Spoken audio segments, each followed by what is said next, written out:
नमस्कार, मैं हूं आपके साथ रुचिका राज। आज बात कुंभ नगरी प्रयागराज के मौसम की मिजाज की करेंगे। कुंभ नगरी प्रयागराज इन दिनों कड़ाके की ठंड की चपेट में है। शहर में शिमला और नैनीताल जैसी भयंकर सर्दी पड़ रही है। दिन का न्यूनतम तापमान 8 डिग्री सेल्सियस तक पहुंच गया है और कुंभ नगरी के निवासियों का घर से निकलना मुश्किल हो गया है। वैसे तो पूरा का पूरा उत्तर प्रदेश इन दिनों शिमला बन गया है।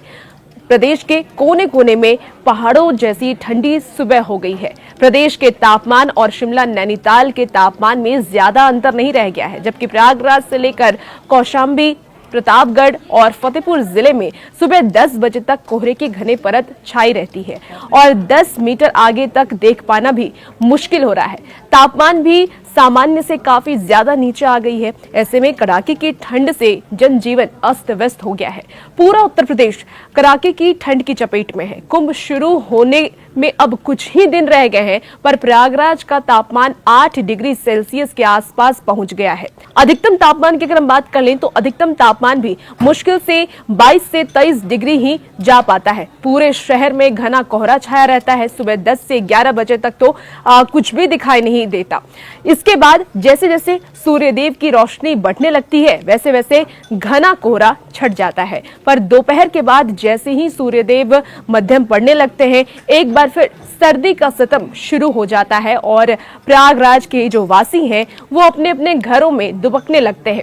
शहर की टेंट सिटी में भी सन्नाटा पसरने लगता है। यानी कि गंगा और यमुना के संगम के किनारे ठंड का कहर और ज्यादा पड़ने के आसार अब नजर आ रहे हैं, क्योंकि नदी के ऊपर से गुजरने वाली ठंडी हवाएं यहां और ज्यादा ठंड बढ़ा सकती है।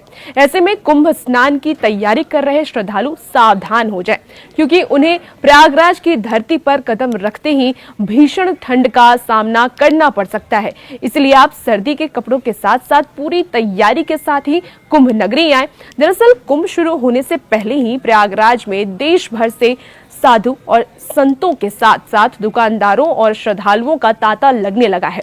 पर सर्दी की मार की वजह से संगम किनारे जनजीवन सुबह 8 से 9 बजे के बाद ही शुरू हो पाता है। धूप खिलने के बाद ही लोग घरों से बाहर निकलते हैं, पर दोपहर बाद जैसे ही सूर्य की रोशनी धीमी पड़ने लगती है, एक बार फिर ठंड का सितम शुरू हो जाता है और संगम किनारे जनजीवन सिमटने लगता है। कहा जा रहा है कि जैसे जैसे एक एक दिन गुजरेगा, ठंड का कहर और ज्यादा बढ़ता ही जाएगा।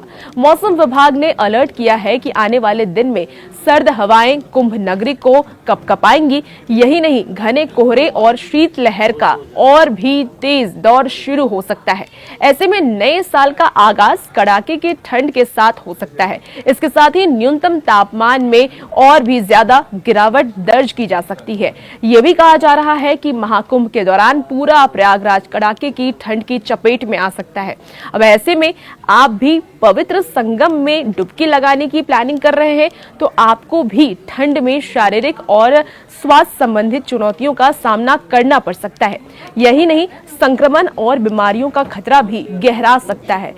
पर आप महाकुंभ में स्वस्थ और सुरक्षित रहना चाहते हैं तो ठंड से बचने के लिए गर्म कपड़ों को आप व्यवस्था कर लें, गर्म कपड़ों का व्यवस्था कर लें और ठंड का सामना करने के लिए एक साथ कई गर्म कपड़े पहनना बेहद ही जरूरी है, जिसमें कि स्वेटर, जैकेट, मफलर, टोपी, दस्ताने और आरामदायक जूते अपने साथ जरूर रखें।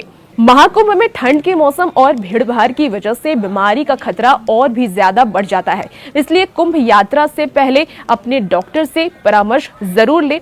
आपको कोई पुरानी बीमारी है तो डॉक्टर की सलाह पर फ्लू और अन्य संक्रमणों से बचने के लिए टीके ले सकते हैं।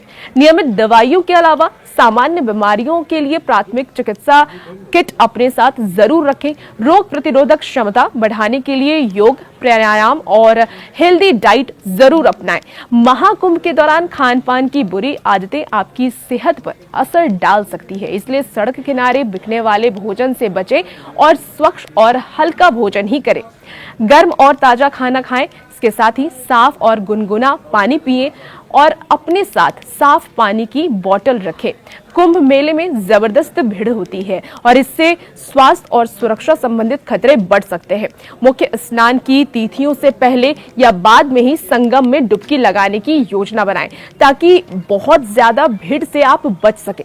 संक्रमण से बचने के लिए मास्क जरूर पहने और इसके साथ ही सैनिटाइजर का इस्तेमाल आप जरूर करें। प्रशासन की ओर से जारी हेल्पलाइन नंबर और नजदीकी अस्पताल की जानकारी भी आप जरूर रखें ताकि बीमारी की हालत में आपको ज्यादा परेशानियों का सामना ना करना पड़े। कुंभ यात्रा शारीरिक और मानसिक रूप से थकावट भरा हो सकता है, इसलिए पर्याप्त आराम जरूरी है। दिन भर की थकान के बाद आरामदायक नींद लें और यात्रा से पहले या यात्रा के दौरान योग और ध्यान का अभ्यास करें। यह आपकी रोग प्रतिरोधक क्षमता को बढ़ाएगा ही मानसिक शांति भी देगा। भीड़ भाड़ में धैर्य और संयम बनाए रखें और इसके साथ ही घबराए बिल्कुल भी ना। महाकुंभ में शामिल होना यादगार अनुभव जरूर साबित हो सकता है, पर ठंड के मौसम को देखते हुए बीमार होने से बचने के लिए सही प्लानिंग बेहद ही जरूरी है, तो इसका भी आप खास ख्याल रखें।